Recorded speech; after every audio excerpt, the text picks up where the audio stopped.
Cześć kochani, witamy się z Hiro, naszym tymczasowiczkiem i idzie z nami gruba Walhalina. Niedźwiedź. Hiruś z błota, już po nim widać. Idę ja. Idzie Gabriela. Haha. Po niej jeszcze nie widać, on jest już ujebany. Także macie dzisiaj za zadanie pisać do kalendarza, że Gabriela zakończyła sen zimowy. A Walhala jestem znudzona. Aha.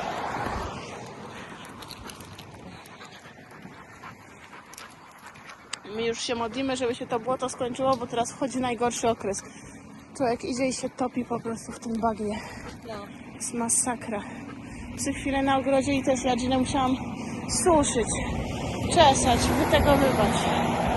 A z kropki jak kapało? A z kropki to kapało bagno po spacerze, dosłownie. A ona gryzie jak się ją wyciera. No. Nienielka. Ojej.